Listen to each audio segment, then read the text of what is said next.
अस्सलाम वालेकुम everyone, this is your teacher Maryam. कैसे हैं आप लोग? उम्मीद है सब ठीक ठाक होंगे। अच्छा जी, आज हमारा जो न्यू टॉपिक है, हमने जो पढ़ना है वो है बोहर्स एटॉमिक मॉडल। बहुत मज़े का टॉपिक है ये काफ़ी लेंथी, बट मैंने ना काफ़ी शॉर्ट कर दिया है क्योंकि बहुत ज़्यादा फजूल बातें थी, यहाँ पे रेपिटेशन में बहुत ज़्यादा बातें आ रही थी। तो मैंने आप लोगों को डायग्राम्स ऐड कर दिए अंदर और समझाने की अच्छी कोशिश करूँगी डायग्राम के साथ। उम्मीद है आपको समझ आएगी। बिस्मिल्लाहिर्रहमानिर्रहीम, let's start it. Bohr's atomic model. जी, बोहर्स एटॉमिक मॉडल क्या होता है? 1913 में नील बोहर एक साइंटिस्ट का नाम था जिसने एक मॉडल प्रपोज किया था और उसने ये मॉडल दिया था हाइड्रोजन एटम का, जिसका उस नाम दिया गया बोहर्स एटॉमिक मॉडल। उसके मुताबिक क्या है? According to this model the electron can revolve around the nucleus of an atom in specific path called orbits और शेल्स। उसने कहा था कि इलेक्ट्रॉन्स न्यूक्लियस के ऊपर घूमते हैं ख़ास पाथ्स पे, ख़ास जगह पे, ख़ास लाइन में, जिनको हम ऑर्बिट्स या शेल्स कहते हैं। When the electron is revolving one of these orbits, its energy is fixed. जब एक इलेक्ट्रॉन एक ऑर्बिट में घूम रहा होता है तो उसकी एनर्जी फिक्स होती है। अगर इलेक्ट्रॉन सबसे पहले ऑर्बिट में घूम रहा है तो वो सबसे कम मिनिमम एनर्जी वाला होगा, और एक इलेक्ट्रॉन सबसे आखिर वाली ऑर्बिट में शेल में घूम रहा है तो वो सबसे ज़्यादा एनर्जी वाला होगा।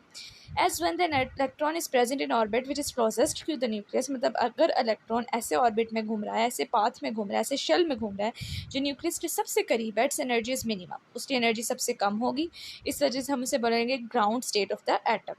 The orbits the further away from the nucleus, जैसे जैसे ऑर्बिट्स में हम आगे जाते जाएंगे और न्यूक्लियस से दूर होते जाएंगे, पोजेसिव सक्सेसिवली ग्रेटर एनर्जी, तो ऑर्बिट्स की एनर्जी बढ़ती जाएगी। इन द सेम वे अगर ऑर्बिट्स की एनर्जी बढ़ रही है तो इलेक्ट्रॉन की भी एनर्जी बढ़ेगी।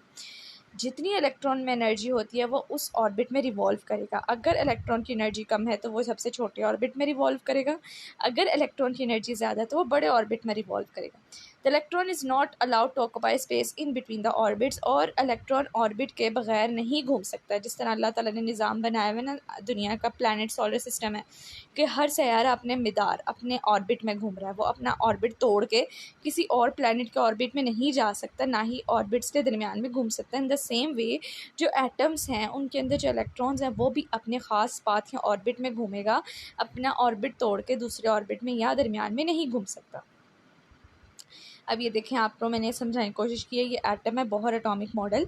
इसमें जब सबसे पहली शेल है इसको हम के शेल बोलते हैं, फिर हम इसको एल शेल, फिर एम शेल, फिर एन शेल। तो सबसे कम एनर्जी वाला इलेक्ट्रॉन के शेल में रिवॉल्व करेगा, उससे ज़्यादा एनर्जी वाला एल शेल में, उससे ज़्यादा एनर्जी वाला एम शेल में, और सबसे ज़्यादा एनर्जी वाला एन शेल में रिवॉल्व करेगा। जो न्यूक्लियस के सबसे करीब ऑर्बिट है उसमें सबसे कम एनर्जी है, तो मतलब इलेक्ट्रॉन में सबसे कम एनर्जी। ओके जी, आगे हम नेक्स्ट देखते हैं। Since electron present in each shell has a fixed energy, क्योंकि फिक्स्ड ऑर्बिट की एनर्जी है तो फिक्स्ड इलेक्ट्रॉन की एनर्जी है। These shells are named as energy levels, इस वजह से इन शेल्स को एनर्जी लेवल्स का नाम दिया गया। The shell which is nearest to the nucleus is called first shell और K shell, जिस तरह मैंने दिखाया था कि वो वाला शेल जो सबसे करीब है न्यूक्लियस के उसको हम K shell बोलेंगे। And the electron present in it has a fixed value of energy, इस वजह से उसकी एनर्जी की वैल्यू फिक्स है इलेक्ट्रॉन की। Similarly the second shell will also be definite distance from the nucleus which will of course be greater the first shell. ज़ाहिर है दूसरे शेल का जो है ना फासला वो पहली शेल से ज़्यादा दूर है, और इलेक्ट्रॉन उसमें जो है उसमें ज़्यादा energy, electron present it will possesses greater value of energy. Similarly electron में ऑल्सो भी प्रेजेंट इन द थर्ड और हायर शेल, इसी वजह से इलेक्ट्रॉन तीसरे और ज़्यादा बड़े शेल में ज़्यादा एनर्जी होगी। अब देखें, अगर किसी इलेक्ट्रॉन ने पहली शेल से निकल के बाहर वाली शेल में जाना, ठीक है, तो उसको एनर्जी एब्जॉर्ब करनी पड़ेगी बाहर से, सूरज से, लाइट से या किसी भी रेडिएशन से उसको एनर्जी एब्जॉर्ब करनी पड़ेगी इलेक्ट्रॉन के, कि वो अपनी एनर्जी ज़्यादा बढ़ा ले ताकि दूसरी ऑर्बिट में शिफ्ट हो जाए। और अगर कोई इलेक्ट्रॉन चाहता है कि वो दूर वाली ऑर्बिट से छोड़ के न्यूक्लियस के करीब वाले ऑर्बिट में आ जाए तो उसको अपनी एनर्जी रिलीज़ करनी पड़ेगी, क्योंकि जो सबसे करीब वाला शेल होता है न्यूक्लियस का उसमें सबसे कम एनर्जी होती है। आई होप सो आपके वाली बात समझ आएगी। एटम्स एब्जॉर्ब एनर्जी, जब पहली शेल से बाहर वाली शेल में जाना पड़ेगा तो इलेक्ट्रॉन्स एनर्जी एब्जॉर्ब करेंगे, और जब आखिरी शेल्स में से पहली वाली शेल में आना पड़ेगा तो इलेक्ट्रॉन्स एनर्जी एमिट करेंगे। Okay, each shell is further subdivided into subshells. अब शेल्स के अंदर सब शेल्स होते हैं, ऑर्बिटल्स होते हैं। The number of subshell present in shell is equal to the number value of n for that सब shell.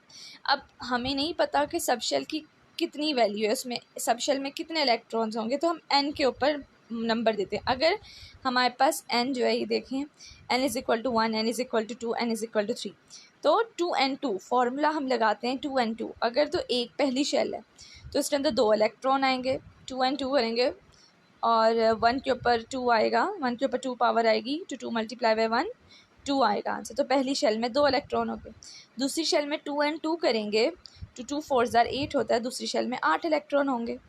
तो s subshell has 2 electron, there will be 2 सब shell S and P. अगर 2 सब shells हैं तो 8 electron. The second shell therefore will have 2 subsets of shell. The third shell n के ऊपर 3 value डालेंगे तो एस पी डी 3 शेल्स हो जाएंगी। The fourth shell consist of 4, n के ऊपर फोर्थ वैल्यू 2 and 4, तो इस तरह एस पी डी एफ। ठीक है, ये भी वही एनर्जी की बात बता रहे हैं कि हम इनिशियल एनर्जी में से फाइनल एनर्जी निकालेंगे तो हमारे पास पता चल जाएगा कि इलेक्ट्रॉन की एनर्जी कितनी है, एच एफ। ठीक है, आई होप सो आपको मेरी बात अच्छे तरीके से समझ आ गई होगी। और आप लोगों ने शॉर्टकट कर लेना है ये वाला, इस को बोहर's एटॉमिक मॉडल को मैंने शॉर्ट से शॉर्ट समझाने की कोशिश किया कि बच्चों को अच्छे तरीके से याद हो जाए, डायग्राम्स के साथ समझाने की कोशिश की है। और जो भी आप लोगों को डाउट हो आप मुझसे कमेंट सेक्शन में पूछ सकते हैं। आई होप सो आपको मेरी बात अच्छी तरीके से समझ आई होगी। Like share and subscribe my channel. अल्लाह हाफिज़ एवरीवन।